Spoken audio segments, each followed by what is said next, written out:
Right. So thank you all for coming to the Parks and Waterfront Committee meeting for August. Typically, we take August off, but the last couple of years, I started using this meeting or July, if we do it right, as an attempt to, as I said in my email, to pull us together to discuss the upcoming district needs assessment. Can you guys hear me?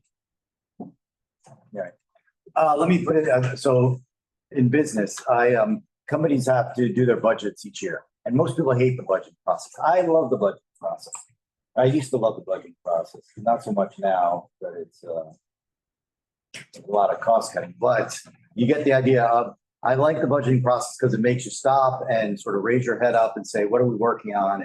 Budgets, as they say in politics, are proxy for priorities. Yes. And so each year our community board has to, or is asked to contribute a submission in which we document our district needs assessments. Each committee produces a list of capital and expense, and then each committee's contributions are compiled by our team and by Mark's team, and we submit that. And then how many months later, Mark? 4 months, 5 months later?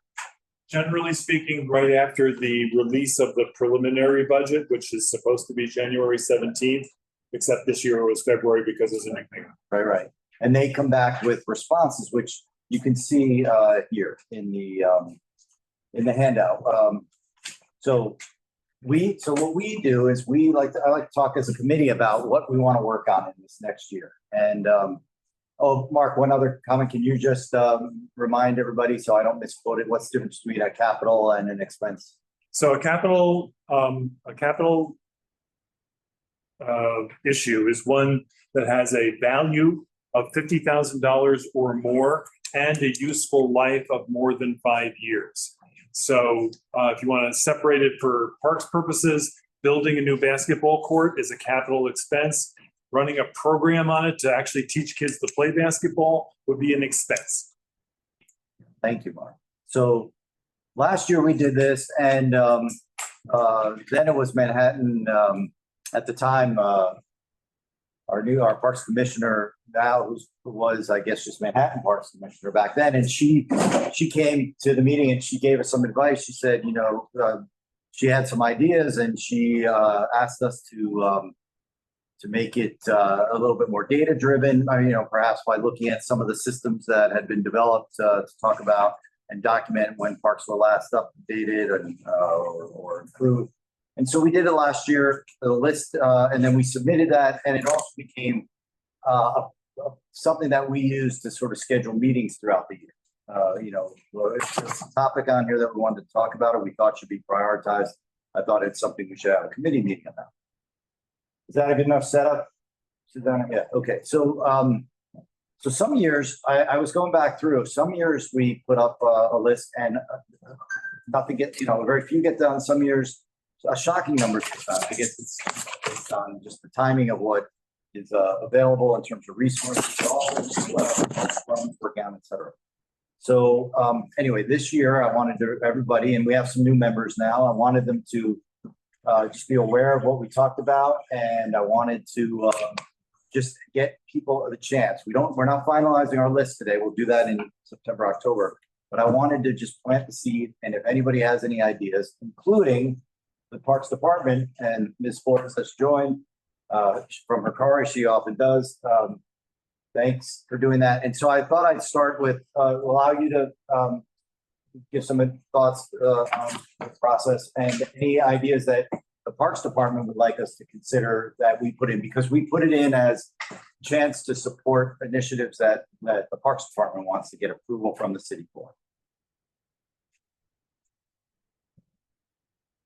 Well, I think that everything on your list is pretty much in line with what we've discussed before, that the community is really asking us for. They really want to see Father Demo look a lot better for sure. Yes. I think it needs a lot of work, and it's got a little bit of funding, but we're working to get it done. It's on the top of my list for beautification and some upgrades for water. Yes, thank you. Yeah, and so it's like the center of everywhere. So to me, it's the one that sticks out with Minetta Playground being up on the top too, as well as Downing. It's like that one little area has so many needs, and the safety surface needs to be replaced at Minetta Playground.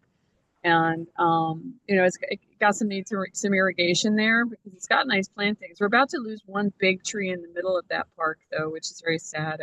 The oak is declining. I think it's 60, so they're going to be removing that. But we put in quite a few more plantings. There's still a lot of shade there. Having an automatic timer on the spray shower would be great, so we're not wasting water. There's a lot of little things. I think we're always taken aback by how many little things our parks need. And so Yeah. the top of my list right now, including Vesuvio.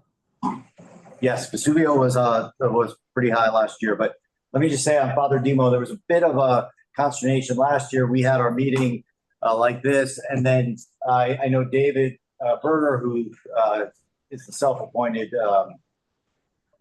head of or oversees Father Demo or keeps an eye on it. He had called the Parks Department and asked them to come look at some pavers, and I said, David, you can't go around. We have a process. Please, you should have just. And anyway, he hasn't really talked to me since, but that's okay. Now we can address it. We can put it on the list, and because I think the pavers are actually dangerous. We keep removing them and replacing them with asphalt as they get loose. Over time they wear out and they get water between them. The freeze and thaw makes them uneven. They get silt underneath on one side and then they get wobbly. So we're pulling them out and putting in asphalt as they stretch and seem to lose space. Can I ask you to discuss the arch project that Steve had mentioned? For the Washington Square Park arch? Yes, please. Yeah, I don't have those details. Steve may be on. He's maybe in the waiting room, just not added as a panelist. I think he can speak to that. I don't see him. He's not in the attendees. We can keep an eye out if he comes. But Steve had mentioned that there's a project to do some maintenance of Washington Square Park arch that he just wanted to present that to us because it would get started soon. It requires a significant, not a trivial amount of stuff going around the arch for a period of time. So let me come back to that. Was there anything else that you wanted to bring up other than? And then if not, I'll go through the list and ask you some questions. Well, I think on the top of that list, I don't know how far up James J. Walker is, but I think the community around James J. Walker has it on the top of their list. And it's just, as it's kind of a part of a larger project, it needs it really badly with a new safety surface, new play equipment, because we keep losing pieces. So it just the playground and the asphalt walkways through there. It just need a lot of love. And Steve is getting on right now. I just got off. Great. So yeah, last year we have it on as Clarkson Street Corridor Project GAP. This is the city and the Department of Parks and Recreation have announced $160 million in funding to revitalize that corridor where 388 Hudson's going to go in, where the Hudson and Houston Plaza is going to be, et cetera. But there was a funding gap for improvements within James J. Walker Park, including the pathway, the playground, the trees. And it's been a long time since some of that's been updated. We put that in the city. If you look at page, I think it's page 6. What I've handed you, it's the 8th page. There was, I'm sorry, it's not, it's page 4 of the documented. See what the agency response is in the right-hand column. Mark pulled those out and put it into another document, which I think we have handouts of if you want. But the first, you can. What's the page number that says number 8? What is it? Yeah, it was. Oh, I'm sorry. It was page. Help me out. Yeah. I wrote 4 on the bottom. Page 6 on the bottom of the thing I sent last night. It's not. What's the tracking? What's the priority number?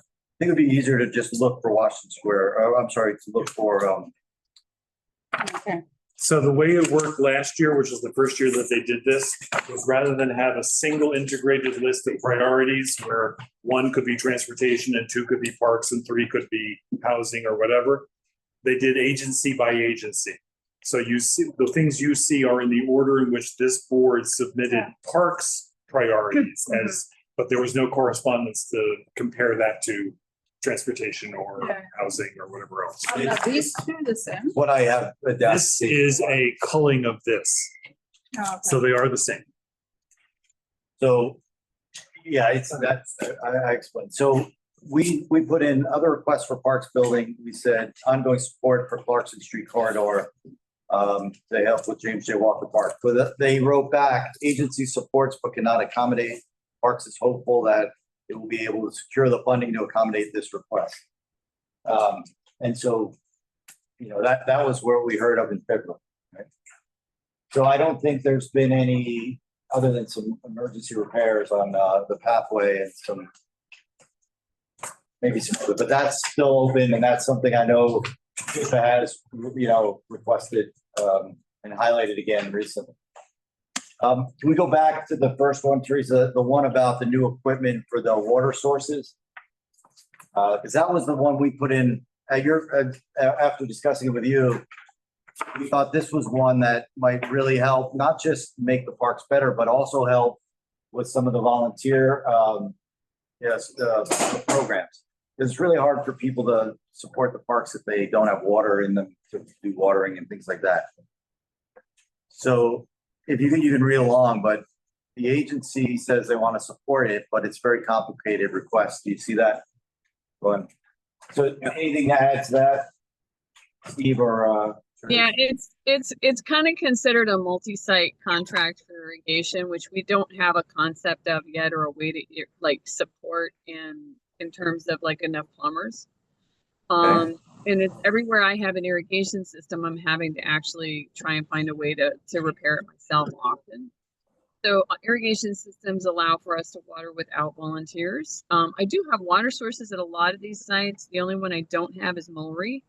And that one's complicated and it needs a special touch because all of the hydrants there are hot. The water is hot from the DEP. Sorry, not DEP, from the Con Edison lines underground running in contact in line with the water lines that feed those hydrants. So that you can't water from a fire hydrant like we do over at Waverly Place at McCarthy. We have the hydrant across the street, watering there, and the park looks great because we can maintain all that new horticulture. But we don't have Mulry. So is there something we should do? Should we take it off the list? Should we keep it on the list? Should we reword it somehow? Should we? I think on the list, I'm not really sure if it's asking our agency for it when it's like a DEP / Con Edison / do we afford to get a water source here that's not either of those? It's an expensive ask, and if it's a priority, yeah. Steve I was wondering, since you can we, go to Steve. Yeah, I'm sorry. Steve, go ahead. I just saw it. You just mentioned Steve had a stand up, but go ahead, Steve. just because in our requests, we put them all together as a bulk. And I'm just wondering if it would be helpful for our requests if we parse them out and actually prioritize 1 or 2 or 3. If you can help us guide us to that, then we could be making a request for water at this particular park or at this particular source. I just wonder if that would help us. Yeah. Yeah, I think so. Okay, Steve. Can we make Steve? I promoted him. All right, Steve, are you up? You should be able to unmute. There he is. He's off mute. Steve Simon. Yeah, I can't, my video is not working. I'm sorry.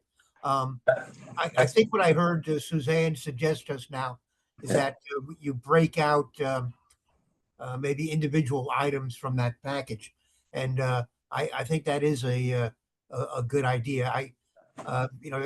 Teresa and I should go through this list and we should probably highlight or, single out one or two sites that are most feasible and where we think the irrigation would be most helpful.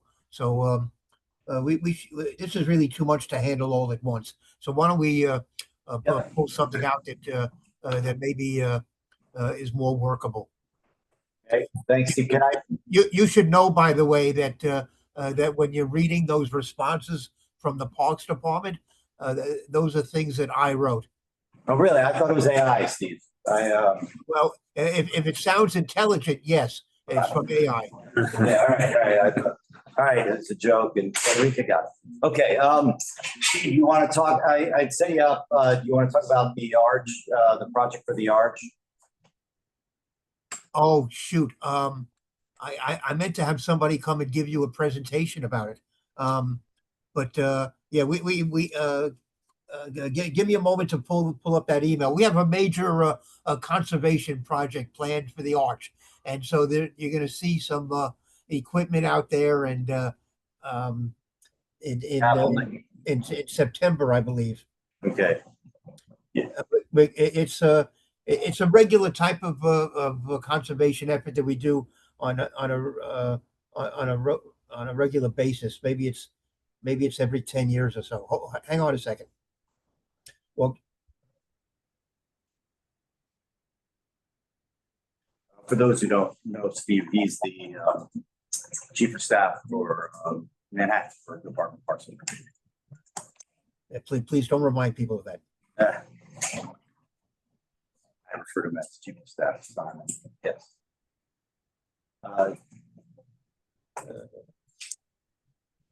Where is it?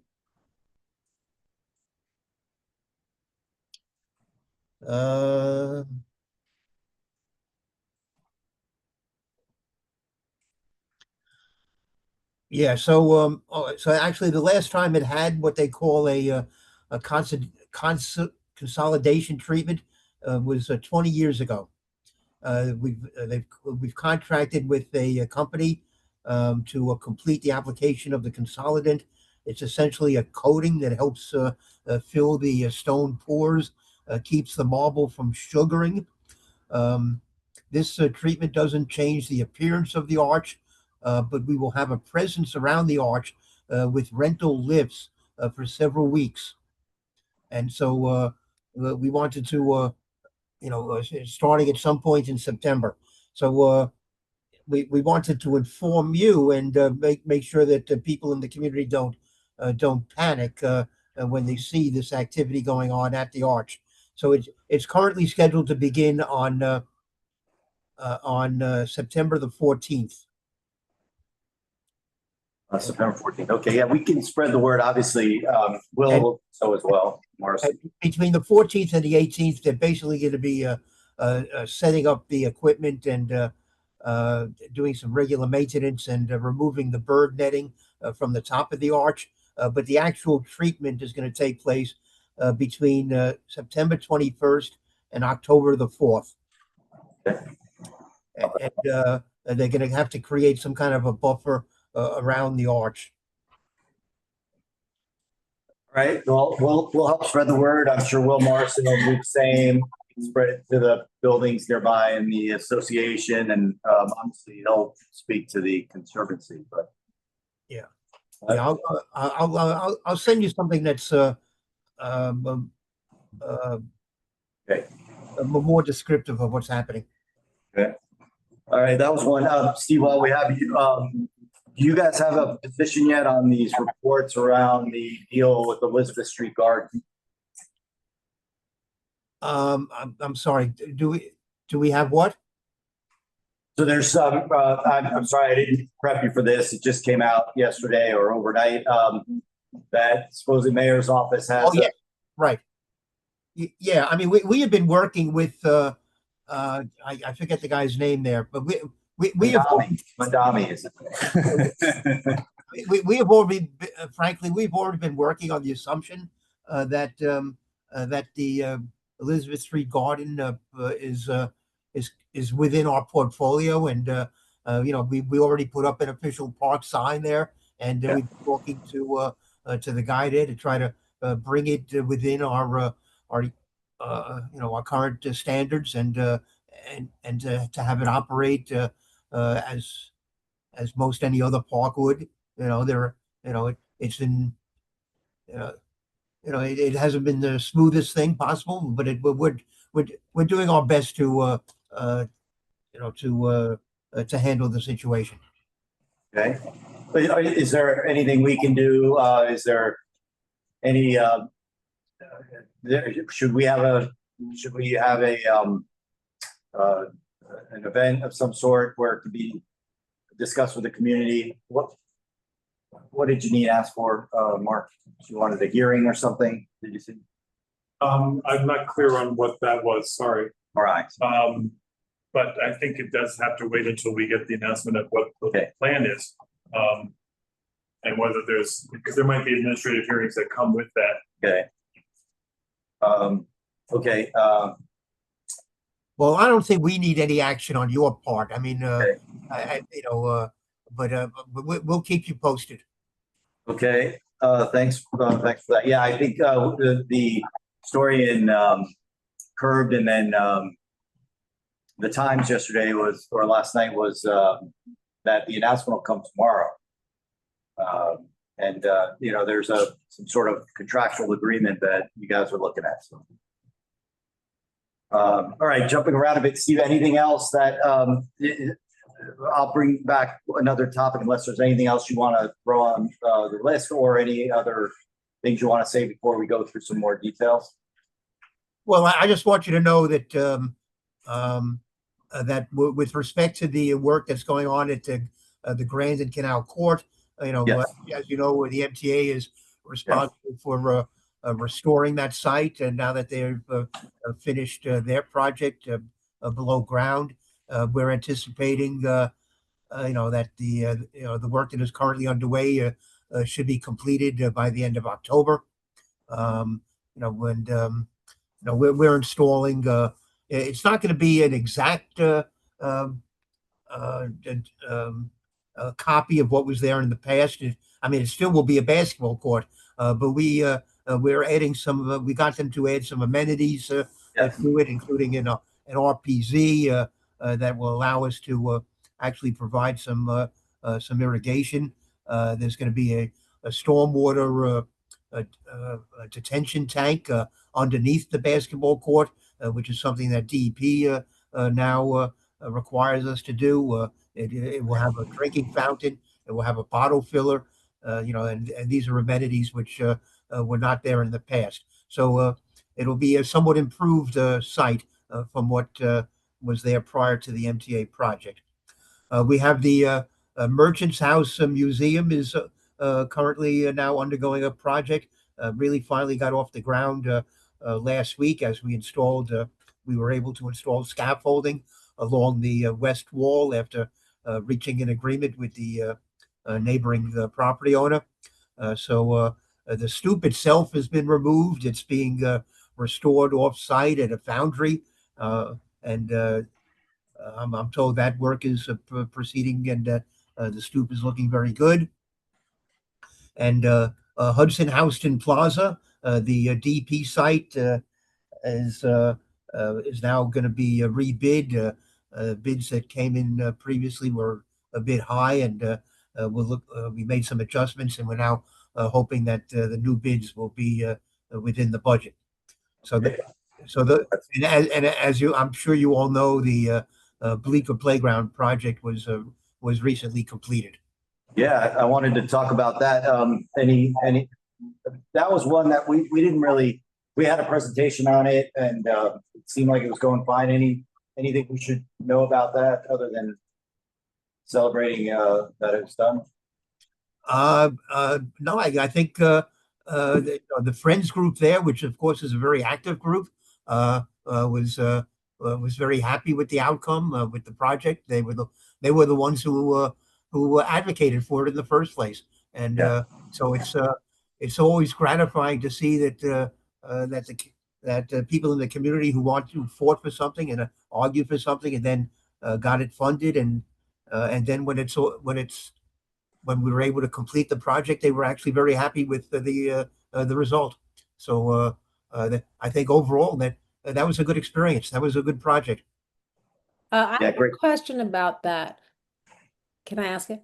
Go for it. Not the playground, but the upper level. The upper level, it looks a little scraggly.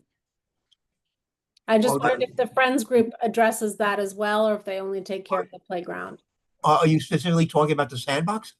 No, no, no. The part above where where the sculpture is, where the part that isn't the playground, which is 11th Street, Bleecker. Oh, Is that what oh, it's called? the plaza to the south. I get It needs new plants. It needs a little bit of reworking on the irrigation. Now that the building is out of construction, we can start looking into that and trying to get funding for fixing the irrigation there and putting some new plants in. thank Okay, well that was okay. That would be our responsibility, right, Teresa? It's not. That's the Yes. Friends group is Yes. Friends group, as far as I know, is really focused on the playground itself. got it. But They help with planting all over, and they really love that part of the park too. okay, well we did at one point have a donor who was interested in that plaza. Let's talk about that. Susanna, did you pull back that offer? Very funny. All right, all right. Steve, while we're talking about what we've got you on there, and we were talking about projects that are in process, and you're talking about Hudson Houston. And I know we're gonna see the presentation, I think, next month on the design of the proposed rec center for 388 and maybe even the proposed programming. That's right? We're gonna see you on September 9th for that? Yes, Right, great, thank you, Steve. but let's be careful. What we're doing right now is in September. Yes. We're going to kick that off with your meeting on the 9th. We're soliciting input about the programming. Okay, thanks. The programming is not set in stone. We're Good. looking to see what the community wants in terms of programming. We're going to Okay. talk to you about the spaces that are available, Right. but not specifically about the programming. Well, thanks for clarifying that. That's great. Do you want to, I know Andrew's on, I know Andrew's written a letter. Anything more on conversations around the Dapolito Center? Well, not really. We did just get a new letter from the council member and the borough president, and we did in fact have a meeting at the borough president's office with the council member and with Andrew Berman, and I'm sorry, I've been with a woman whose name I now forget. But and that was about a week or so ago. Sure, I think that was Tricia. I think. No, you're saying somebody from. Okay, well, all right. Probably Summer Omar, the person from the Save Dapolito Center. Oh, is that who it was? Oh, yeah. That's Kamala. Right, Yeah. and Mark and I were on that call. Okay, yeah, that's right. Yeah. She signs the letter with Andrew. Yeah. Okay, and Summer Omar, she's running for office, or no, she's the. I'm sorry. I received campaign emails from her, so I don't know. No, there's a committee to save Dapolito that. Yeah. President. Yeah, it's I don't know that Dapolito is actually in the name of the committee, but it's something about saving recreational facilities in Lower Manhattan or something. But yeah, I think that's the name of the woman. Yes. So there was a meeting, and then shortly, and a few days after that, we then got a follow-up letter from the board president and the council member. Okay. I have a question about street trees. Can you tell me? I don't want to derail anything. Yeah, just say any. All right, let's hold on for a second. Let me, before we open it up, let me just go through. You go through last year's list. There's the watering stuff. There's a Clarkson Street corridor. Vesuvio. What can we do on the Vesuvio playground monetization? I mean, first of all, should we keep it on the list as a high priority? And if so, what can we do to get I don't want to say better, a different agency response from whoever it is that writes those? Yeah, you got these crackpots who write those things. Um, I I don't know, what did I say the last time? Said, you said, agency supports but cannot accommodate. You're out of token. Oh, no, that was an AI joke. No, funding is needed to renovate this park. That's all you said. Oh, yeah, okay, yeah, well, So- well, that's a continuing story. So I mean, I can't tell you whether or not you should put it on your list, but I wouldn't tell you to take it off your list. Okay. Is there anything we can do to help you? I mean, if it's a high priority for the community, is that something we can do to help, find funding, whether it's? Yeah, that in and of itself is helpful because that's something we can point to when we lobby for the funding.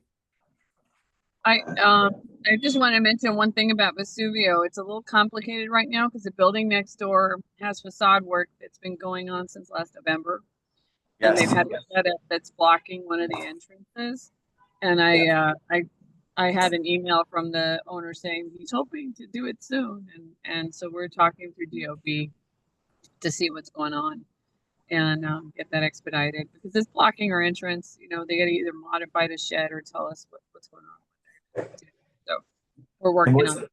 And was there something with the building nearby? I think the building had some construction, their facade work or something. The one on the other side had it for a whole 2 years during COVID, and that was really detrimental to the whole park because it took away half of the play equipment. This one is luckily a little bit out the other side of the play equipment, so it's not taking away so much, but it is taking a very active area away from a very small park. So. And I know you guys, you did fix the flooding that was raised in the corner at on the Spring Street side, right by the basketball court there. So yeah, they emptied out the catch basin and it seemed to help. Yeah, I know that was one where if you remember, there were some concerns about the plants there not being watered. Was raised by our friend Jeffrey, and he was trying to drag water there, and you helped him out. So I don't know if you saved them. I didn't check. You know, the Lord stepped in and offered this giant deluge for days on it. So That's true. That's right. Just saying, I'm going to go by there with the hose again and try and give it some water if we don't get that much blessings we've had overly in the past few weeks. I'm grateful. Okay. Let's keep going. It's not that many. After Vesuvio, we had I like my list better. I've got Minetta. We had Minetta. Yeah. Did Teresa, I think you commented on that one already. Actively seeking funding. Can I jump in on Minetta? I'm sorry to interrupt. Please do. But the Minetta Lane comes in next to that park, and there is an ongoing problem, most of which has to do with the Department of Transportation, because there's a vault underneath the actual roadbed. And someday some heavy truck is going to break a gas line, and we're all going to have some interesting days ahead. But they tell us that they can't fix the sidewalk in order to make the curb line what it needs to be in order to fix the vault, unless Parks fixes the sidewalk next to the park on the Minetta side. So whatever our request was last year, maybe that ought to be added to it, because what we understand is that that's Parks' obligation, even though the homeowner has the obligation right next door, but they have to meet up. So running. Sorry to interrupt. Just remember. Mark, come back. Let's talk about that tomorrow. I never heard this before. Let's not wait until you do the budget request. Okay. Let's see if we can resolve this before then. That would be brilliant. If you could drag along your friends from the Department of Transportation, even better. Yeah, we've been asking the Department of Transportation to add it to their pavement sidewalk list, and it's 50 feet of sidewalk. Got it. Well, we regularly communicate with the DOT, and in fact, we have a monthly meeting with them. But give me let's get the details straight, so I know what to say to them. Glad to do it, and there's a complication in that CB2's liaison to the Parks Department just left for graduate school. So there's a little bit of a gap in understanding. I'm sure she's gonna come back as a council member, but anyway, so we're, so yeah, I'm glad to follow up anyway. That makes sense for you guys. Yeah, okay, let's talk tomorrow. Reminder there, the running north to south, it goes, Minetta Playground, Minetta Green, Minetta Triangle. I think this is on the Minetta Green, corner. That's the playground. Right. So is that right? Let me get it. But where Minetta meets Avenue of the Americas, you've got the playground on the north and you've got the green, Minetta Green on the south. I thought it was, I don't know why. I thought it was on the green side, but you guys can talk about that tomorrow. All right. Were there any expense things, and then we can open it up? New equipment for maintenance. Sorry, let's go to the expense list. In the middle of a committee board 2 meeting. Right, there was something around Downing Street, you guys. Yeah, I thought it was down there, where Minetta Lane. But we were talking about Downing Street Playground, and you guys asked that, you said, wait a second, we've got to leave Downing Street. I'm sorry, we were talking about Playground of the Americas in Downing. You said, let's hold off on Downing right now. We've got some issues we're working through there. Okay. Should we leave it up there? Should we? I think you should leave it on the list. We need to figure out something about Downing, including the building. There are issues there with the building and with having the bathrooms that are not ADA compliant and some other problems there that need to be addressed. So it should be on your list. Okay, thanks. And then their next was a chance to reconstruct or upgrade the Washington Square Park dog runs. The S was in parentheses. That was the turf for the natural grass. We got a presentation from Will a few months back where that project's underway. I think he thought he had funding for that. Yeah, I haven't, Will has been out on leave and I haven't had a chance to catch up with him on this. So I don't know where we stand in terms of the fundraising. I believe the dog run groups were agreeing to raise the money to purchase the new turf, synthetic turf. Let me try to find out where that stands. Okay. Yeah, I should have looked at the notes from that meeting, which was probably. This was not meant to be a capital project. This was meant to be something that was going to be handled through through their own fundraising. Yeah, so we can take it off. And that's what you said in your comment. So we can take that off. There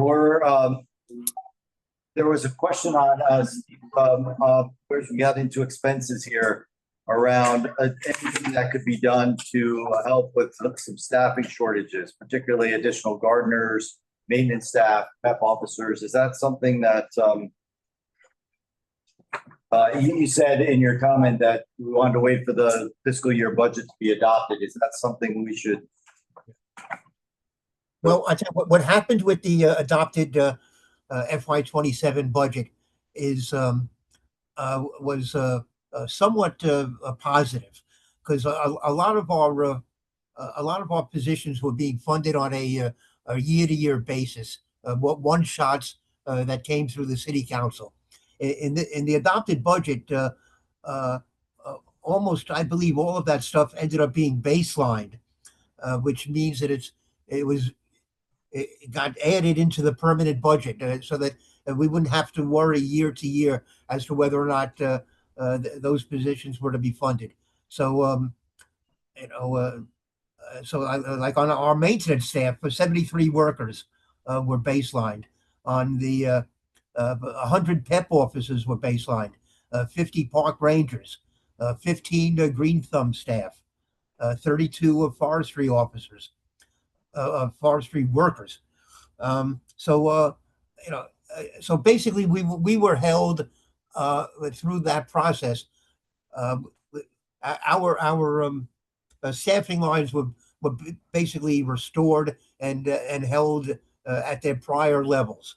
So we didn't get a net increase, but we did get some assurance that that these positions were going to be funded on an ongoing basis, and we wouldn't, and not just on one shots. And I know the Washington Square Park Conservancy supports our funds, Gardner, I think, and somebody that works with the playground. Yes. Um, Yeah, they that's been a part of the positive aspect of having that conservancy, is that they were able to raise money for the additional positions at the Washington Square Park. Right. The next one on was one that Susanna insisted made a high priority, the rat mitigation and sanitation.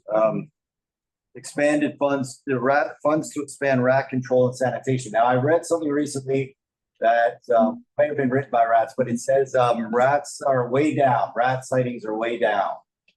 Well, yeah, citywide, yes, but we were able to get funding in the in the previous administration. We now have actually, I think we've reported on this to you before. We now have a separate unit that deals with extermination, rat extermination in tree pits, and and that was actually a major innovation. We never had that before. We've had that now. Maybe it's been in place for close to a year, where we have this separate staff just working on dealing with the rat burrows and tree pits. Yeah. Question, is that only in tree pits in parks, or is it on street tree pits? That's what No, on the streets. got it. And it's not this unit doesn't just do the Rat Academy, right? Because we met with them once, that they do a lot of information, but they don't actually do rat extermination. So you're saying No. These people are out there in the streets dealing with the rats. that's right. How many, do you know how many are allotted to our district? Well, they're not allotted to any particular district. They're allotted by borough. And do you know how many are in the borough? Because I believe, like, I heard a number that was really low. Well, I don't have the number, but it's I'm sure it's Below 10. What's Oh, yeah. been helping our district is that the district has its own Borough RX machine, which is a CO machine that actually has helped with all of our little green streets. And we have staff that are CPW level who are using it in the district, which is a big help. And so that's not just in parks, right? That's just on street trees. Because I feel like no. No, that's in parks too. What Therese just mentioned is thank you, Therese. That's a good point. We've also taken with this particular machine we were able to train our regular staff. So in many cases, we don't just have the exterminators working on the rat issues. We have some of our regular staff making use of this particular machine, which has proven to be very effective in killing rats. And those are in the parks, though. Yes. Okay. So the street trees, it sounds like street tree pits, which is where I see a lot of burrows, are handled by this new unit that you Yes. described that Yes. is probably understaffed, because I haven't seen them anywhere. And I think we met with them, actually, Human Services a long time ago met with this unit, and it was a very small number of people. But I'm just wondering if that's a request that we want to make, is ongoing attention to tree pits. Hey, we can keep it out there. I just wanted to hear I wanted to see if he had said 50. We said, oh, that's a good number. Said, I don't know. I'll have to get back to you on the number. I was just curious. Steve, let me go to the next one. This is a big one, and I don't mean to set you up, but now that we know it's your agency response, last year we put in a request for a study, at least, of dog parks and dog runs, a district-wide study and an implementation of a plan to identify and create additional dog parks or runs, including some grass surfaces. Here you are actually, you said you do not support and cannot accommodate. You said there's no space available for additional dog runs in CB2 district. And then you also said a grass surface is not practical for a dog run. I know we've talked about this for years. If we put it in and that's going to be the response, is there something else we can offer to these advocates? Is there a different path they should go down? Should they talk to elected officials? Should they? Well, I just I mean, we took a look around. We looked at the list of parks and we just don't see we just didn't see maybe we missed it, but we didn't see a logical place where we could establish a dog run. It didn't seem like doing a study was a worthwhile use of our time. Okay. All right, let me pause there. And grass makes no sense at all. Within 2 days, the grass will be gone and would never grow back. All right. I don't want to open up the discussion yet. Let me do that later. Anything else that? Let me make one more statement. I should have said this at the beginning. For those of you who don't know, this is it's kind of a big year for the community board in that, I don't know, correct me, it was 6 years or 8 years ago, there was a ballot initiative and there was a law passed that said that community board members would be term limited. But there was people were grandfathered in for that. I think it was 6 years, right? So that for the first class. 8 years for most, with the exception of the class of 2020 who got 10. Okay. Oh, they got 10. Okay, I'm sorry. So I thought it was 6 and 8. It was 8 and 10. So anyway, this year, our community board, all community boards will have the first sort of class that will be term limited out. And so there are quite a few board members who are going to be out, and I'm going to be out in Susanna. We're in that class. So this last year is really the last year or whatever big projects we want to do or want to address or whatever. So I just wanted to set that. There are a couple projects that have been kind of out there for years. We talk about them every year. We don't really come up with a good idea or an idea that everyone rallies around to make it a high priority.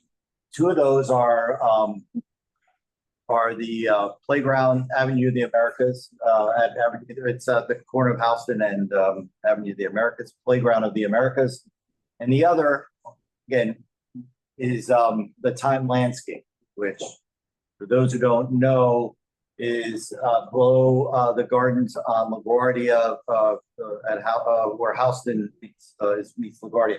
Not saying there's anything wrong with it, it's just a question of is it space that is being utilized. So we pass those each year. I'm just wondering if this is a year. I don't have any great ideas. We talked about pickleball. I haven't. Some others have. But it's just it's across the street at the playground at the at Pasadena anyway. Yeah. So I don't know, Steve, Therese, Susanna, Frederick, anybody. If we have no good ideas, that's fine. Is there any information about Time Landscape or Playground in the Americas that you want to tell us about so that in the next few weeks, as we think about it, we should take into account? Well, I think Wilhelmina is 87 now. Yeah, that's what I was saying. Yeah, you got my point. Yep. So she's a wonderful part of our neighborhood. She pushes a cart with gallons of water to go water her native plants that are beautiful. Yes. They're all through the fence, and I think they're that beautiful because that big fence stops people from treading upon them and putting their dogs in there. I don't want to do anything too drastic that might cause her stress because she's such a vivid part of our Yeah, community. This is Coral. I would second that because it's really a nice green expanse. We don't have anything like that in our neighborhood. So when people walk up to, either the grocery store or go visit the other gardens there or pass by the NYU ones, it's actually special in that it has that. And it's the only place where you actually have shade. It's like shocking. So I feel like both the Playground of the Americas and the Time Landscape are areas that nobody's lobbying to change that. Like they're happy with that. I mean, I personally think that Playground of the Americas could have maybe better use, and I always thought that could be maybe a dog run, but like it's not like people are chomping at the bit for that. Vesuvio needs a total rehaul, but Yeah. there's no point in putting that on the docket until the rec center's done, because the money should all go to the rec center. So, just from a capital perspective, realistically, I don't think we should take any of these things off the list, but starting a scoping when we know for sure there's no way anything will be done on Vesuvio until Dapolito is handled. It just doesn't seem to make sense because then people will age out and you have to do the whole process again. So, of course, I think there's something that's missing from what you said in expense needs, because I think we had identified before that sources of water are critical. We are dying over at Vesuvio. It's ridiculous. Like, either Teresa's watering it, I'm watering it. It's ridiculous. And there's no watering and there's no water. And so like having a water truck, having more, I don't think we need to necessarily outfit each area, but like if we were going to have an additional person rather than a PEP officer, having somebody go around with a water truck and water all these parks would make a really material difference in the ability of any of the horticultural to survive. Coral, we covered that. That was our first capital request. So And Okay. just to give you some insight to that, it takes us a long time to get a vehicle right now. And so getting a water truck would be delayed like unnecessarily for a long time. So I think the Hort Society has a water truck that's great. Yeah, hire that. Yeah, that's great. yeah, all right. Better. Even better. We don't have any, then we can just have that service provided by the Hort. Fantastic. Just to cover, Coral, they asked that we allow them to come back to us with specific location requests instead of very long list we had. So yeah, no, that makes a lot of sense. But it just, I mean, it's sort of sad. You walk by and you see exactly what's happening, and it's like it's hard to get people motivated when they do all this work and then it just dies a few weeks later. Okay. Before I open it up to the other committee members, and no pressure, but just going to ask for ideas or at least pledge to work on it in the next few weeks. Steve, one thing is, was there any feedback? I haven't seen a response yet. We've been asked to have that discussion around the gates at Washington Square Park, and the request we made was, for some options from the Parks Department if it was something they still were interested in. Right. I don't think we have anything to offer you on that at this point. Again, I guess we should wait until Will comes back from his leave of absence. But frankly, it's not something that we haven't really come up with anything besides the gates, as far as I know. So I don't know that we have any other alternatives to suggest, and we didn't really suggest the gates in the first place. But we're going to have to discuss this, I guess, when Will is back. Okay. Okay. Rich, one thing I forgot to mention, Coral, again, the response to the dog advocates, I think also pointing out because I've been walking down the Hudson River Park and they've just made so many more dog parks. It's really amazing. So like if you go from 23rd down, there are at least 3, if not 4. So pointing them out as being, they're lovely. They're really, really well equipped, better than actually most of the city land dog parks, and making sure people are aware of them, because some of them have opened or reopened or opened larger sections more recently. That's great. I think it's a long distance for the people who are on the easternmost side of our district, but yeah, it's a good point. I'll open it up at some point. We can have more discussions. I see Pete and some others have some Yeah, I'm just gonna hop in here, Rich, if you don't mind for a second. Steve and Therese, also just real quick, thank you so much for your continued partnership with the board. It's just so evident just what a great partnership and partners you are with us. But my quick question is, Steve, you've mentioned a few times about Will being out on parental leave. Could you just give a nice idea of when we expect him to return? Oh, gosh, I don't know. Mid-October, if God willing, if Okay, Yeah. great. baby girl. Yeah. Okay, just wanted to get an idea of that because it's been referenced a few times of things and the pace of and timing of different things. So I just wanted to get an idea. Thank you. All right, thank you, Teresa. Yeah, thanks, Valerie. Okay, any guys who are here or online, community board members, committee members, any questions you guys have if you haven't been through this process before, or any thoughts you have, or any projects or stuff you see? Last year we sort of we listed out all the parks, and everyone said they'd take a look at it. I urge you, if you signed up to kind of review a park, please go do so before we meet again on this topic. But yep, go ahead. Yeah, I'm actually going to share my screen for a quick second. Yep. I was just poking around with 311 data and open data, and it's biased and incomplete in its own ways, but at least can maybe signal to us some like hot areas where we might want to be thinking about or asking questions. Suggested by the commissioner. Yep. Yeah, and so I did do that this week, and I think this is the most complex but maybe most illuminating chart, which is maintenance requests by park and the different categories that 311 gives us. Yeah. And so the main thing that sticks out to me is just this structures section and a relatively big jump for Saravalli and Mercer. Over the last year, this is August 2025 to August 2026 data, so just over the last year. Yeah. And so we see in Mercer, there's a big jump in structure complaints, and Saravalli, there's also a fairly big jump in structure complaints. All we know, there's a structure complaint. We don't know the details behind it, so I was hoping maybe you define what a structure. Yeah, I think it's to do with the water at Mercer. Um, I'll look That is- into it. I'll get you the breakdown for each one. I mean, yeah, what could we have at Mercer? I mean, Yeah, I walked by and the water fountain's working fine. And it actually looks very clean and nice, better than it has in years. there's no actual structure there. I mean, I walk by it every day, and honestly, it's not a great park, but it's a much better shape than it has been in the last 15 years. It also could be the wall. They're NYU is going to help us paint it again, Okay. but that means like blue paint.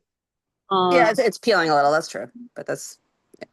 Any other findings from your analysis? No, and The hallucination there. yeah, no, I checked all data. Use Claude.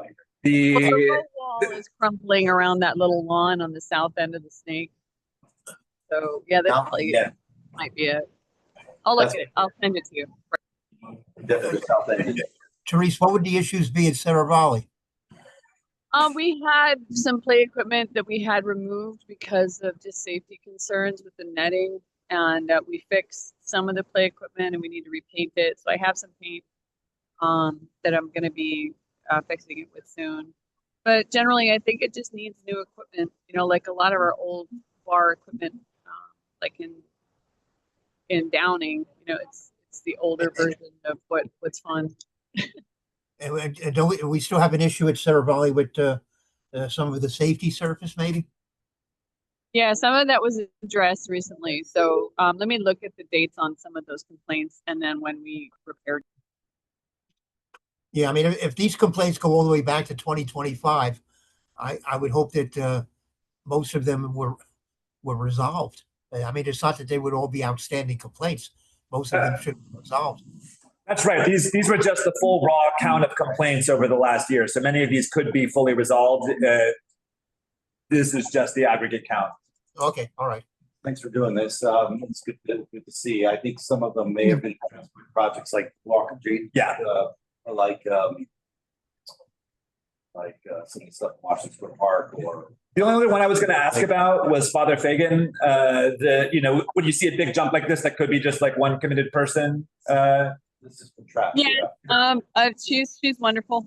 So we do need new trash cans there, and we're looking for funding for it. It's the big belly was broken, and it's getting a lot of dumping from a nearby business, and we're trying to remove the big belly because it's not working. Yeah, Cool. we still have that issue there? nodding our head, yes. Okay. All right, we got to deal with that. Yeah, that, I do think, correct me if I'm wrong, Teresa, have volunteers stepped up there. We talked about this at a meeting 2 times ago. I guess we have two more too. One on the Clarkson, we need to figure out who's really taking care of that going forward. And the rat issue, I have a different idea.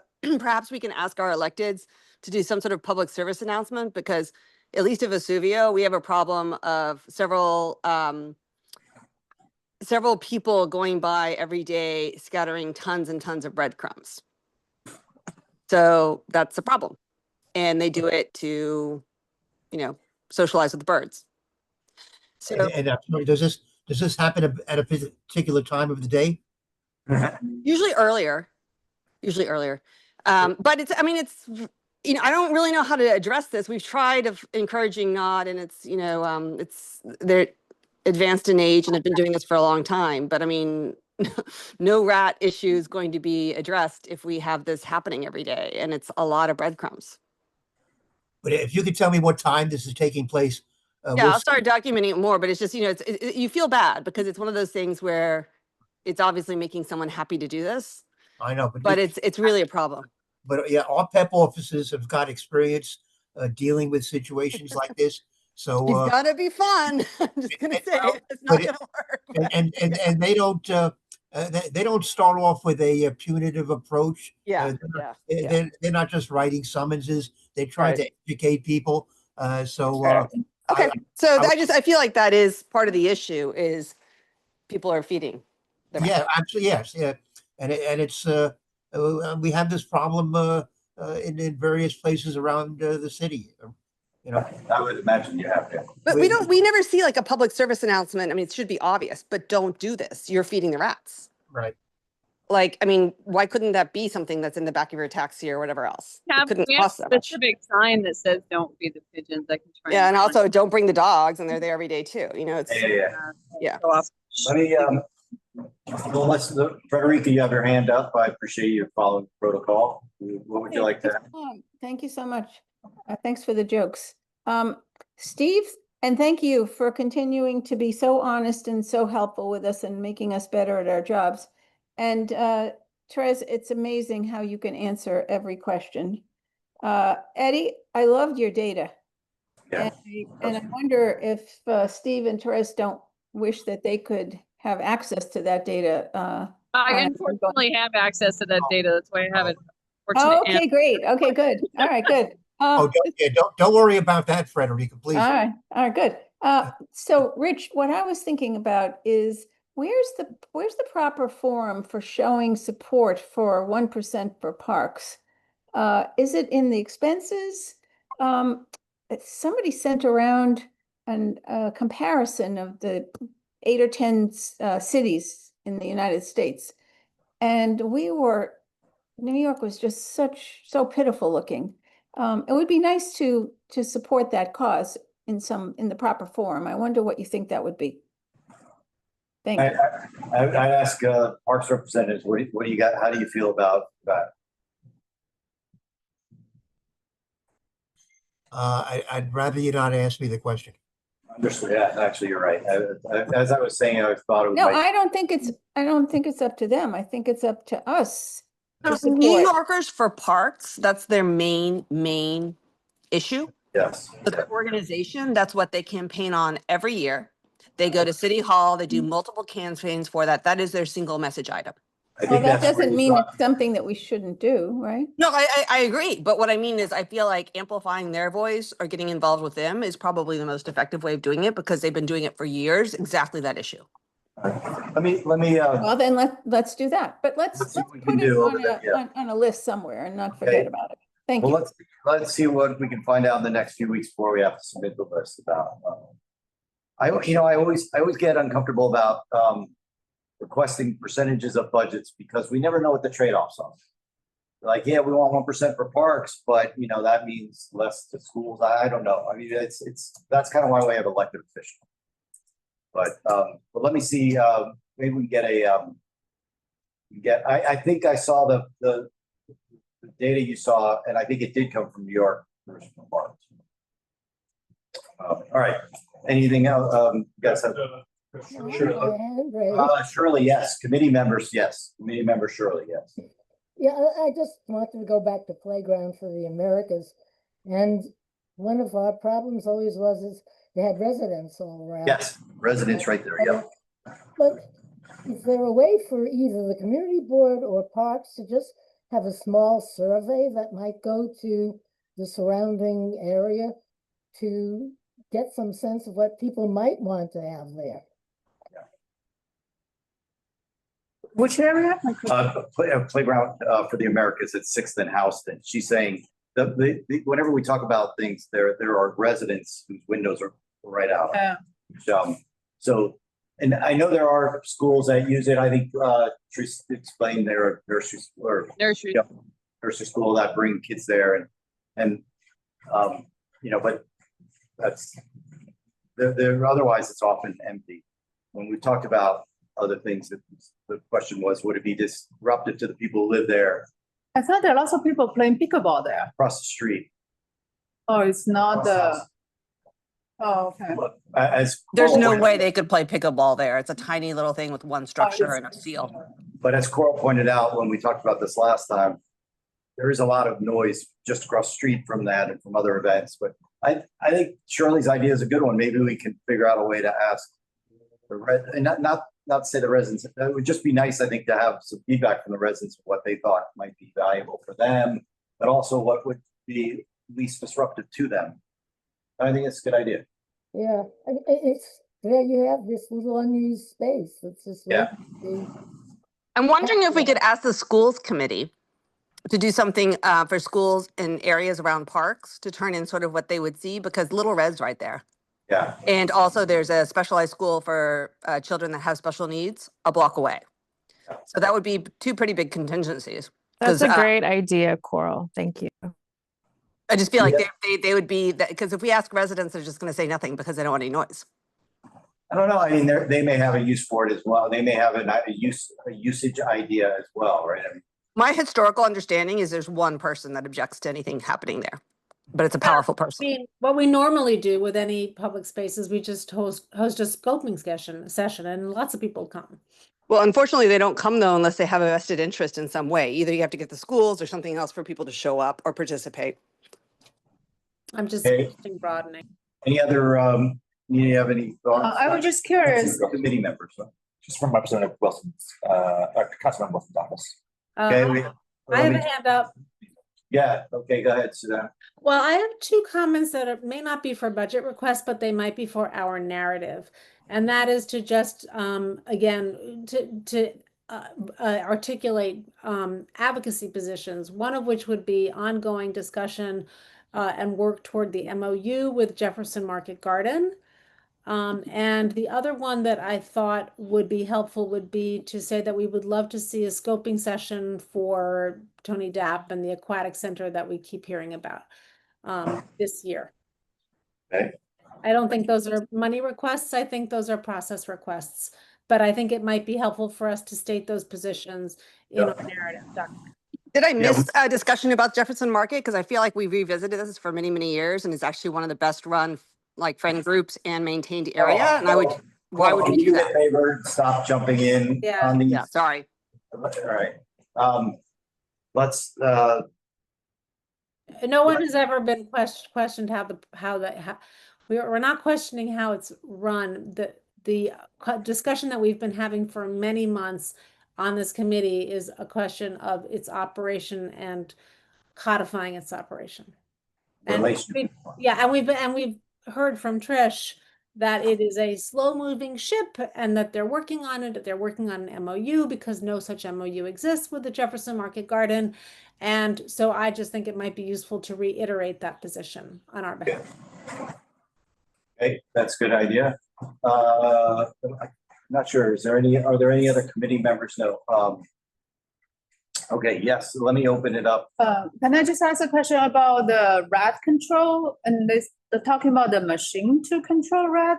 Yeah. What is that? How far back in history?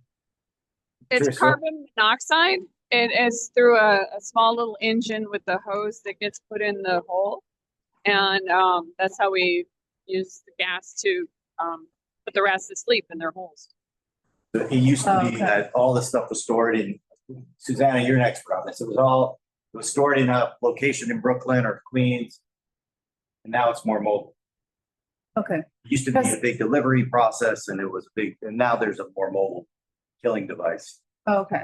Because I also recently read that with the poisons, rats are evolving very fast and they are not. Poison had other issues where the rats would die and then a hawk would eat them and then the Right, hawk exactly. dies. So This is the carbon monoxide. much better. I think it's better. Yeah. Yeah. All right. Yes. Matt. Hi, Grace Fitzgerald from. Yeah. Can you come up so they can hear you? Yes. Hi, Grace Fitzgerald from Councilmember Wilson's office. I just have a quick question about where we can find the information for the September 9th session about Tony Depolito. Okay. So there was a presentation done to, was it Landmarks? Back in, was it Landmarks Committee we went to? That was. Yeah, and there's a full Land page use, on the wasn't- website. Could you maybe send her, Mark? There's a full page with all the Tony Land use. Gap Land resolutions. use. Land use. I think it was in March. And I'm glad to send you the report that came from that. It's actually on the website, I'm pretty sure, but I'll get it to you. But for the September 9th session, Let me finish. Yeah. So there were 3 slides in that deck, 2 or 3 slides that spoke specifically about the proposed rec center. But Rich, if she's talking about the September 9th meeting coming up, Yes. that's a meeting about the 388 Hudson site where Yes. the new rec center will be built. Yes. Um, Exactly. So that's technically not about Dapolito, but it's about the new rec center. Maybe I misheard. Wasn't that what you were asking about? yes. Yes. Yeah. So you're right, Steve. It was about, she wanted to know about what would be discussed at the September 9th meeting about the new rec center. And how we can, where the information for that. Yeah. So let me finish. So presented to land use. And at that meeting, a lot of people said it would be great if we could talk about the rec center in more detail. And so I asked Steve to do that. It wasn't right to do it in the summer, so we did it for September. And as you heard, I think you've been here from the beginning, that he said they wanted to get some feedback on the program. They'll talk about the rooms and the pool and all those features. But if you look at the images, it's kind of cool, but he wanted to talk about how it might be used. Got it. And when and where will that meeting? September 9th, based on the size of it, I'm not sure of the location. We have to get that. Okay, so It's not the second, it's usually the first Wednesday, but the second is complicated because of a few different things, including Labor Day weekend. So we did it on the 9th. okay, thank you. We will plan to do it on the 9th. Thank you. Yes, thank you, Scott. If I'm an unassigned, Yeah, hi, this is Alex Wichnicki, unassigned new committee member. yes. If there's, Member of the board, not yet assigned to a committee. Yeah. if there's going to be a discussion of 388 Hudson and the recreation facility there, whoever attends should be ready to spend half the time talking about Dapolito. Because past meetings that I've been to, even when the audience is told we're going to talk about 388, inevitably people will talk about Dapolito too, since they overlap to some extent. So be ready for anything. Okay, thanks. Whoever's running or participating in the Yeah. meeting. Okay. Yes, ma'am. Hi, my name is Laura Smith. I've been here a couple times. And I'm coming back because we still haven't been able to have a discussion about our proposed dog park, the conversion of the Grand Canal Court that was underused. It's such an ideal location because there is not really a lot of residents around there. It's being, put back to being parkland after the DEP, after the MTA and the sanitation department are done with their work. I've talked to Marte's office. I've talked to Epstein's office. I've talked to Therese. There's interest. And we have over almost 2,200 people in the neighborhood, in this immediate neighborhood, who have signed a petition yet we have not been given a chance to talk to anybody about it.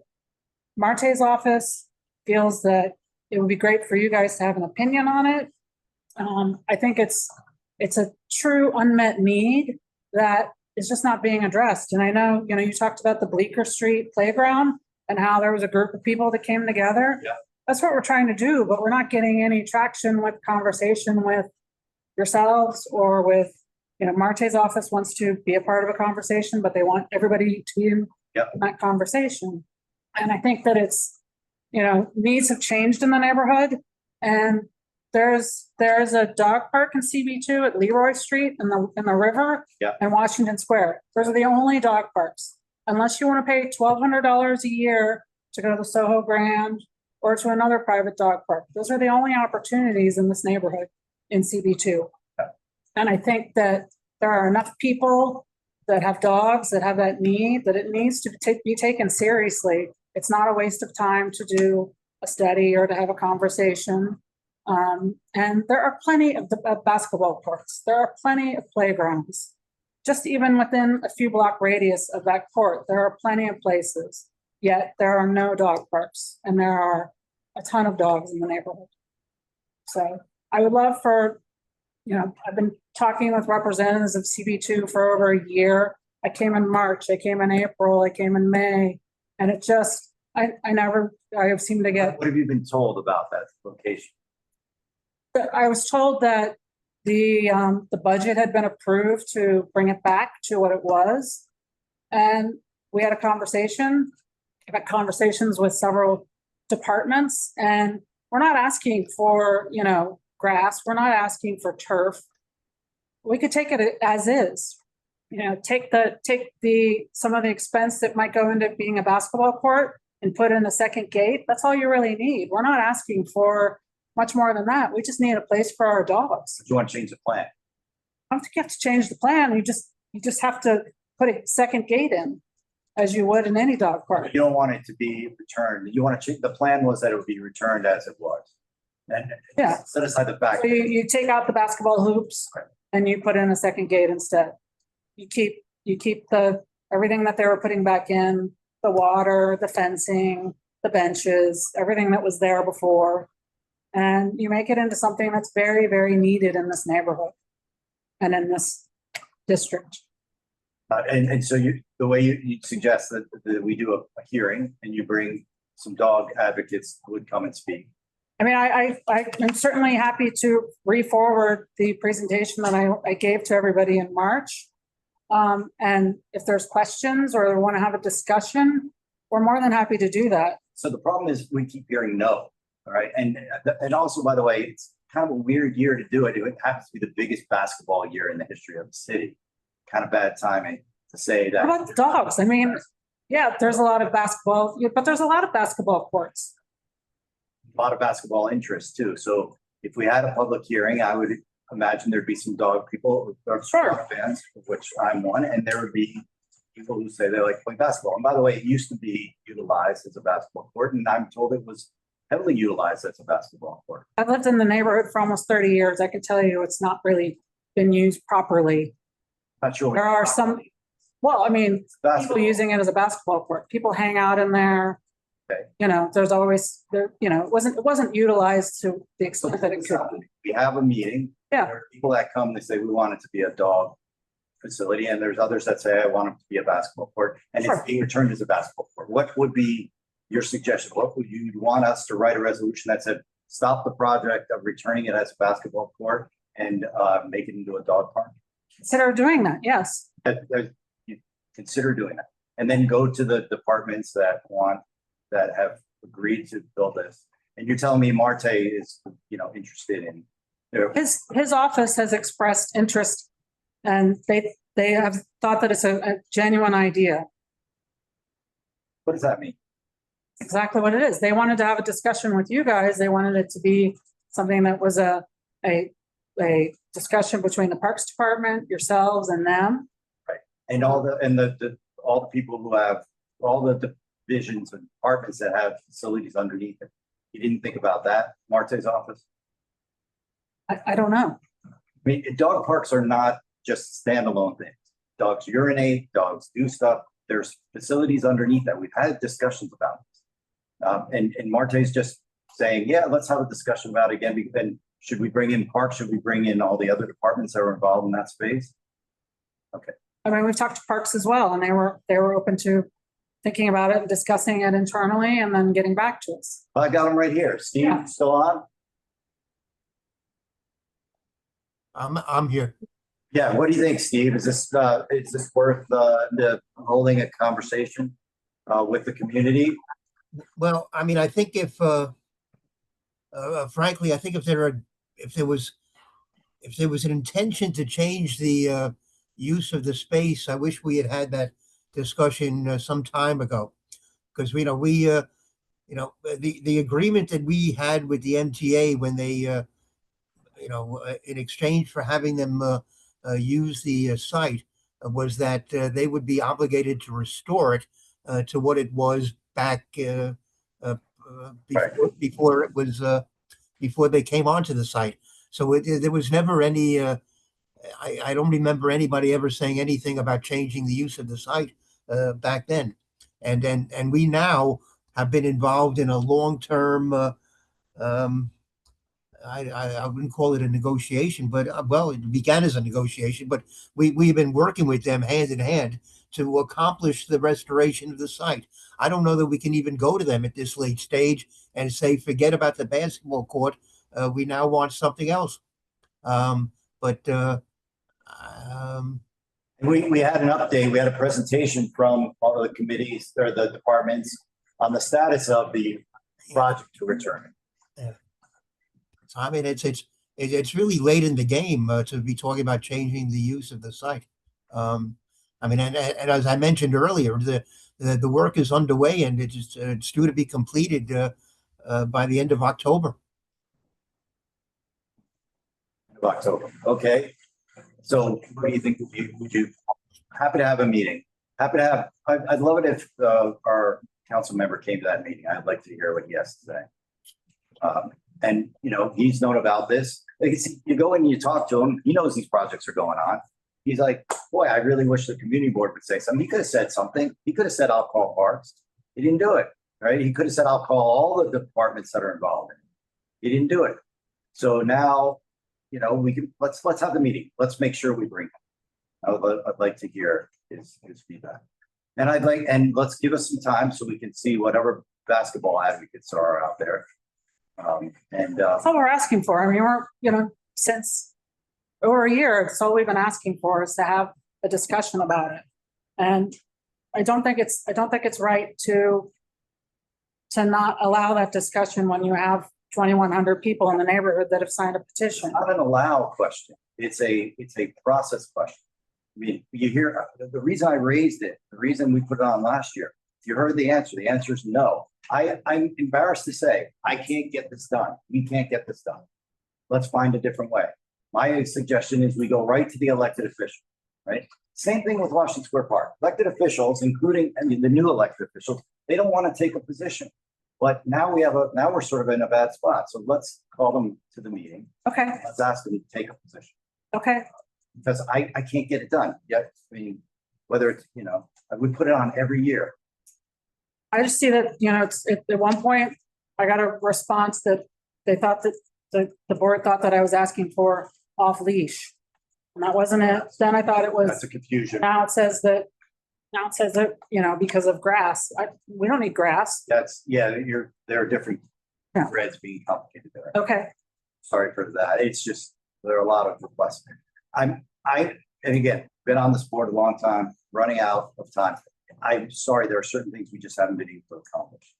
And this is one of them. Skateboarding is another, by the way, Well, just know that we have people in the neighborhood who want to champion it, like they champion Bleecker Playground. It's like people want something. People are willing to do what we need to do to help. Yeah, as Steve was describing that, I had a sense that was going to come back in this meeting. As Steve was describing the Bleecker Playground route, but I don't necessarily think that they are comparable examples. But yes, I thought exactly that as you were saying.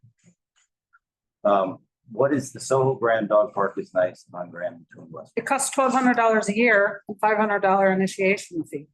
People in the neighborhood cannot afford it. So, Let's talk to our council members. okay, I'm happy. I'm gonna reach out to them again and just, Please do. I'm happy to have them come. We come in September, we come in October. But I don't like it when they set us into a position of, you didn't call a meeting.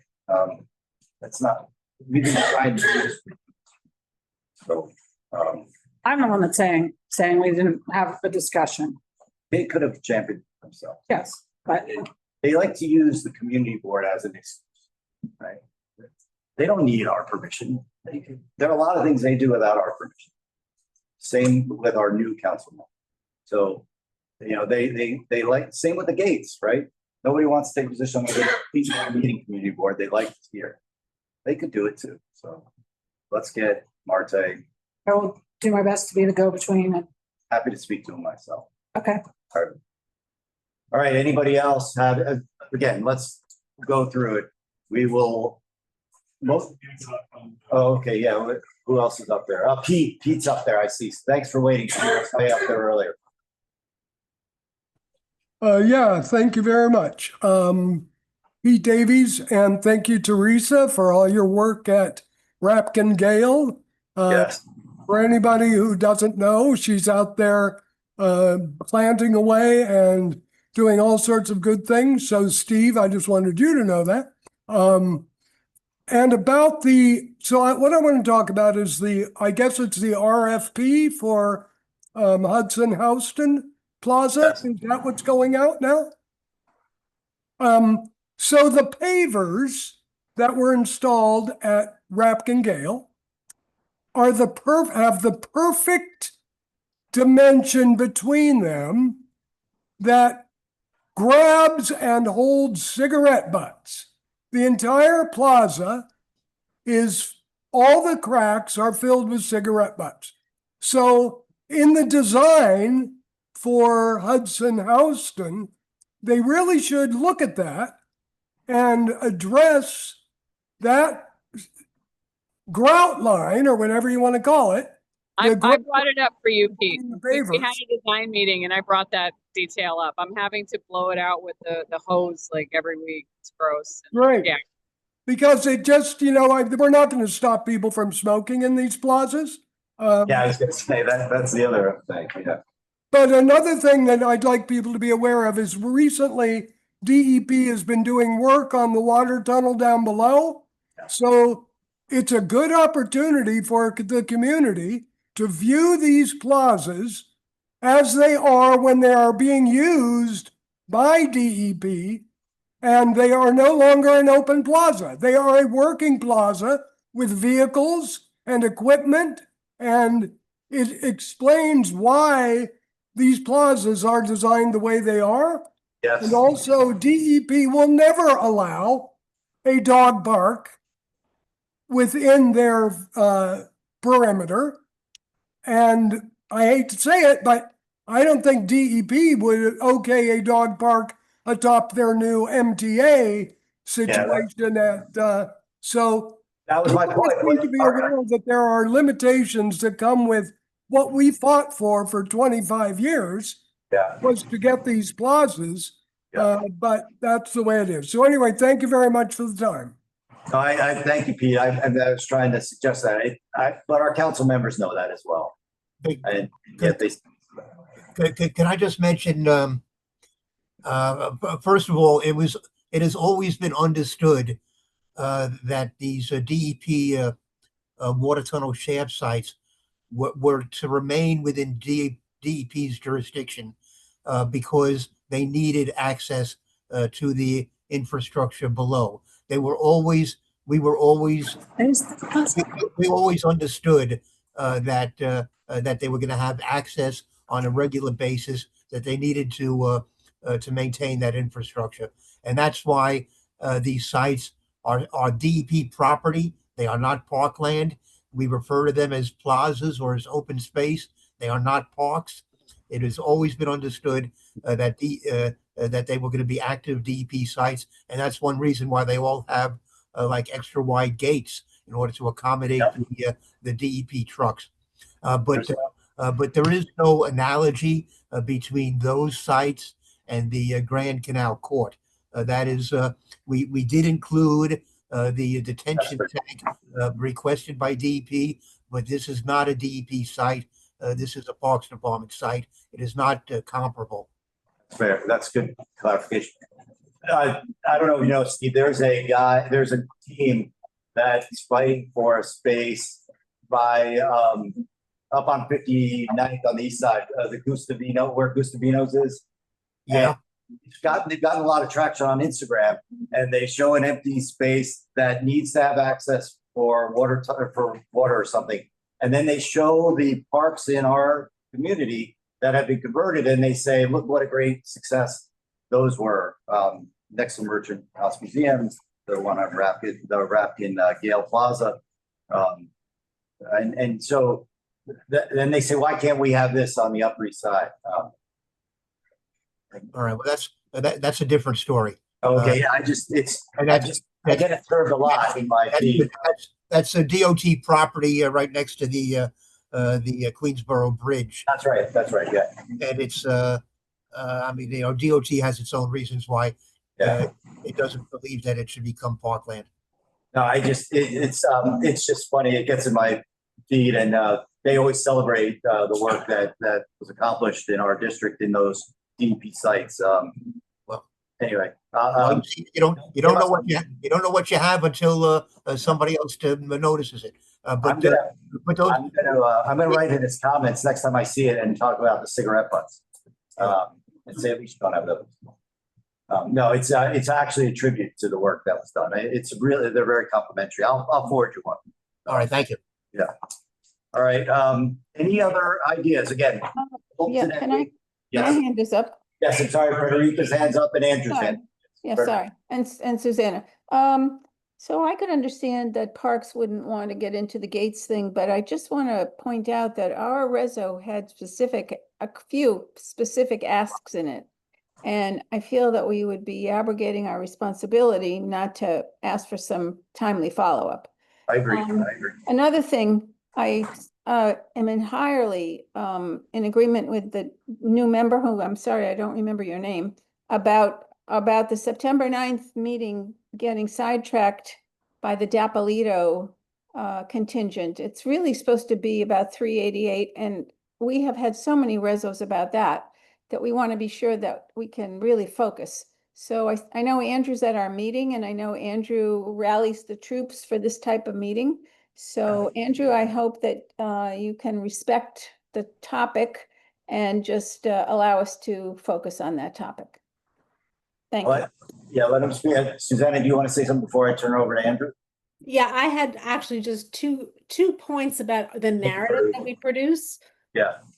In the one that we produced for 27, when we talk about Clarkson Street, the Clarkson Street corridor, it says that money from the Hudson Square bid the open space fund is to go to JJ Walker. My understanding was that it was going to the DEP site at 388. Is that wrong? The 388, the southern parcel? Right. Both things are correct. That's right. Both things are correct. Okay.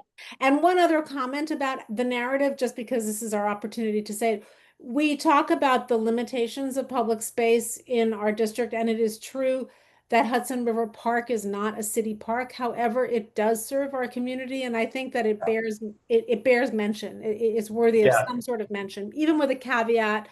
You're right. It does have dog parks. It has facilities. It services the whole west side. I think we should just mention Hudson River Park. No, you're right. Janine used to clarify that much better than I have done here. Yeah, she used to call that out 0.58 per thousand, but even if you count Hudson River Park, it's actually still we're still in the lower. Whatever. My point is just that it somehow should be mentioned somewhere in some context. It should be mentioned. That's a really great point. Yeah. Can you unmute Andrew? Oh, there he is. I see it. Hi. Excuse me. Thanks for letting me speak. So timely because as I think the committee knows, there was recently this meeting with the commissioner of the Parks Department with several representatives of Community Board 2, the borough president, the council member, myself, and Summer Omar about Dappolito. We would love nothing more than to have the question of Dappolito and 388 Hudson Street to be completely separated and not in any way interdependent. It is the Parks Department's intransigence and their continued unwillingness to do what the community board has asked them to do that keeps them linked. At this meeting, the Parks Commissioner said the reason why they are pursuing demolition of Dappolito is because they have committed to putting 100% of the recreational facilities that they are planning for this area into 388 Hudson Street, and they have nothing to put into Dappolito. So there is no point in maintaining the building. That is what she said. That's not what I said. That's not what Summer Omar said. That's not what anyone else said. That is what the Parks Commissioner said at this meeting. And to be fair, we've known that all along. She just finally admitted it because the Parks Department's rationale up to this point, which has been that the Dappolito Center can't be repaired, can't be restored, is unfixable, we all now know is not true because of the FOIL documents that were released earlier this year, which showed that the Parks Department's own analysis showed that the building could be repaired. So the reason why these two things are still connected is because of the Parks Department, not because of me, not because of people who show up at meetings and say, hey, when you're talking about 388 Hudson Street, you have to also have a plan to put things into the Dappolito Center. It's because of the Parks Department. And so until the Parks Department says, yes, we are going to look for uses to put into Dappolito so that we can repair it and reopen it and reuse it for recreational facilities, those two issues are going to be linked. And people are going to show up at any meeting about 388 Hudson Street to say, your plan for 388 Hudson Street has to include recreational facilities at Dappolito. So I just want to make that 100% clear. We would love nothing more than to have these be two completely separate conversations. And if you want them to be two completely separate conversations, tell the Parks Department to stop planning to move all recreational facilities out of Dappolito and into 388 Hudson Street. Hi, Andrew. Andrew, are you being completely honest here? I am being 100% honest here. Well, then I don't understand Tricia Shimamura, the Parks Commissioner's ongoing, very clear direction that the outdoor pool and the facilities that are needed to support an outdoor pool would remain at that location and are unable to be put into 388 Hudson. So I don't, Correct. I don't, either you're selectively forgetting that she has been consistent about that, or if she has said that there are uses associated with an outdoor pool, like locker rooms, et cetera, right, that would need to be right. there. So I'm not sure. And what she and Rich, what she said at the meeting, which I know you were not at, so you may not have heard this, but this specific question was asked of her, and what she said was that does not justify maintaining the building because that's a very, very small amount of space that's needed. So given that the locker rooms are the only thing, because they can't move them, that have to remain on that site, there is no justification for keeping the Dappolito Center, so they are continuing to pursue demolishing it. So yes, that is a fine point. It doesn't change the substance of it, but absolutely the locker rooms and the changing stations have to be somewhere, she said, but they can't be in the Dappolito Center because that's not enough space to justify maintaining the Dappolito Center. Okay, so at the meeting that, when that, the topic of which is to discuss the facilities at 388 Hudson. I'm just interested in what the, so what's the argument is going to be, what's the argument that your colleagues are going to present? Well, what we've said all along, which is that the planning for 388 Hudson Street has to include planning for recreational facilities at the Dapolito Center. And the Parks Department continues to refuse to do that and is using that as a justification for demolishing Dapolito, because they're saying, well, we're putting everything into 388. We've got nothing to put into Dapolito. So there's no reason for and no way to maintain it. That is what she said at the meeting. I was, as you said, I wasn't at the meeting. It's hard to go to a meeting on a Wednesday when you're notified about it on the Monday before. But I'm sure that the council member and the borough president had scheduled it well in advance. But the I also found out about it 2 days beforehand. Yeah, I'm glad you're able to go. I was unable to do it, but I've heard a slightly different take on it, but you were there, so I'm glad we will we'll warn the Parks Department to be prepared for that line of discussion. Can I? Yes. Can I add something? We know, Let me go in the room first. Yeah. so if the Parks Department internal document says it can be saved, does it have an estimate of how much? Like, if throw enough money at something, well, anything can be done. So do we know how much it will cost to save that? And let me reword the question. I know what you mean. When you left the meeting, again, I wasn't there. What did the Parks Department pledge to come back with? In terms of, there were some to-dos coming out of the meeting, and was it, well, let us come back with other uses? Was it let us come back with a potential budget, or let us come back with a proposal on what could be retained? Are you asking me? Yeah. Oh, it was the exact same thing that they presented months ago, which is that we're going to look at whether or not there are pieces of the building that could in some way be incorporated into the site.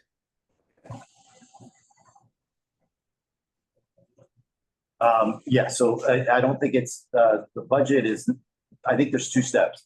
There's that step, and then based on that, there's they would then have a budget for how they might do that. That's that's what I wanted to just clarify. I think Commissioner Shimamura has been consistent throughout since she first presented the idea of this aquatic center there. But let's see what Steve and Therese, let's just make sure that somebody's there to respond to those questions that are going to be apparently made, or requested questions are going to be brought up, even though the goal of the discussion is around what facilities are going to be in 388, what programming might be done there. Okay, thanks, Andrew. Can I add something to it or no? Yeah, please, Susanna, go ahead. I know. Hi, Andrew. There were two things. One, we had a meeting sometime. There are some people who seem to conflate the issue about Tony Dapp with a loss of public recreational space. I'm looking at the page of the Coalition to Save the Public Recreation Center downtown. There are some people who have viewed the loss of Tony Dapp, the potential loss of Tony Dapp, as the loss of public recreational facilities. And you say that you have made sure that village preservation does not perpetuate that misunderstanding, which I'm grateful for, because as we know, we're going to actually be gaining public recreational space. The other thing is, just from a preservation point of view, I remember we had a conversation with you at a meeting and asked, what are the important things to preserve at Tony Dapp? And I remember you saying it was the facade. That it's not from the perspective of preservation, it's the facade of the building, not whether it has lockers or basketball. It's not the use, it's the facade. So I think that, yeah, you said that actually in a meeting that we had at CB2. I asked you specifically what is important to preserve. If you couldn't preserve the entire building, what is the important part to preserve? And you said the facade of the building. If So you'd there's like me to conflation of- clarify what I actually said, I'd be happy to. I think you're somewhat misstating it, but you know, go I guess ahead. my And interest, if you I want mean, me to I don't want respond, to. I will. We don't want to, I just want to make sure that the question of the use of the building and the preservation of the building are separated, or you can link them together or whatever. But the point of our meeting in September is that we are accustomed with any public recreational space to have a scoping session.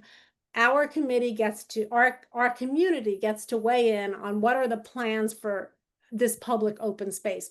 We have not received that yet from the Parks Department. The Land Use Committee received it as in terms of the entire building. But the point of our meeting on September is to look at the space that is being designed and to have the community provide input on that space. That's what I think the point of that is. And may I respond briefly to that? Yeah, sure. Okay, so two things. Well, one is it's it's the Parks Department that's linking the two, because they are explicitly saying their rationale for demolishing Dappolito is because they're not going to put any recreational facilities into the building, and therefore there is no reason for them to keep it. So your very good point about how ideally these two should be discussed separately should be directed at the Parks Department, not to us. The other thing is, what I said at that meeting is that in terms of what landmarks regulates and protects the facade of the building. It would allow anything on the interior to be changed. What I said in that meeting, and what we have said consistently, is we want the building to continue to serve recreational purposes.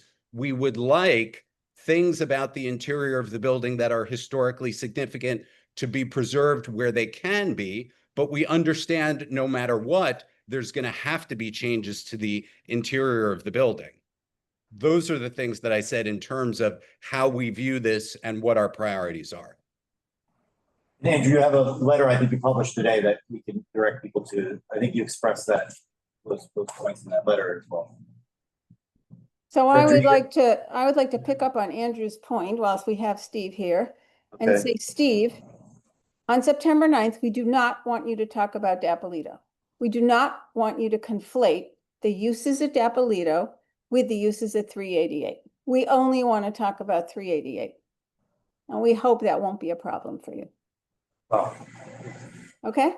Problem's going to be for those of us trying to run the meeting, because. Well, I think that I'm saying in another way, what we want is, which is, we don't want to talk about Dappolito.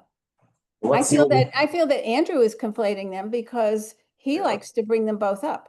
But as long as we get the Parks Department's buy-in that we're going to be talking only about 388, I think we'll be okay.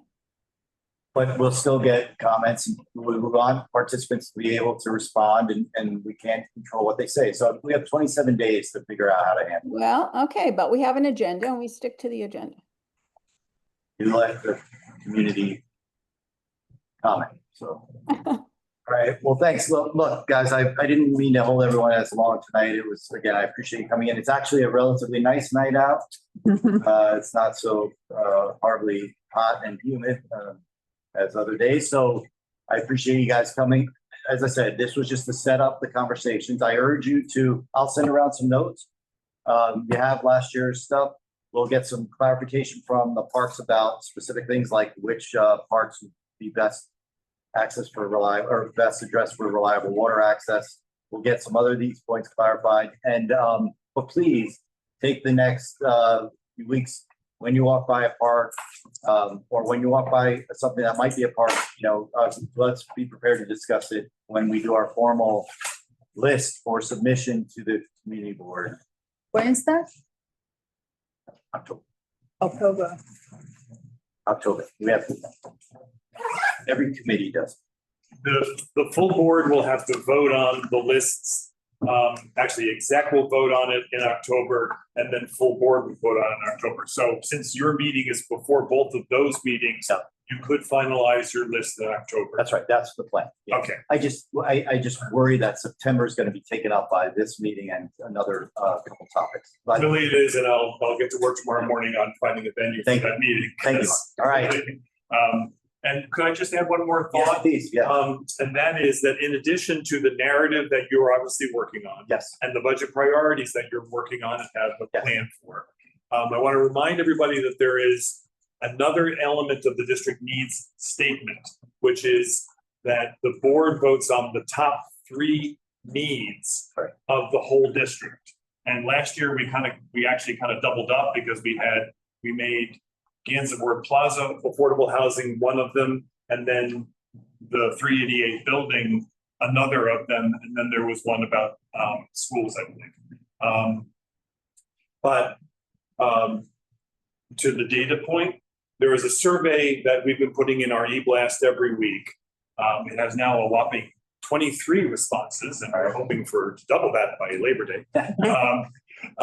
But one of the top 3, if you take the Washington Square Park issues and put them together, that's one need. Parks would be one of the 3, or at least you could develop it. Now it's not parks in general. You'd have to think about what it would be. But it's something you might want to put into the thinking, and if it's not something you want to advocate for, then that's fine too. But it is something that you might want to that's there for you to consider. I appreciate that. That's good guidance. I think I'm weighing that against some more specificity on some of the ones below, like not every reliable water access, but a few key points. So yeah, I balance it too. Yeah, the more I appreciate specific you are, especially now that we do this agency by agency. So you're not pitting Manette Park against a bike lane on Lafayette Street. You can have more priorities for each agency than you might otherwise want to offer to the full board. I like to do that just so Steve has to respond. Well, Steve and the AI guy that he uses. Hey, give me a break, will you? Well, thank you, Steve. Thanks everyone for coming, and thanks for preparing ahead of time. I mean, as I said, we had a couple quiet months. We're going to have a busy fall, so thank you guys for listening, and thanks for doing the pre-reads. Hi all. Thanks for using the data, doing the data demonstration. I think it's great that people see how AI can be used. Thank you, guys. Bye, guys.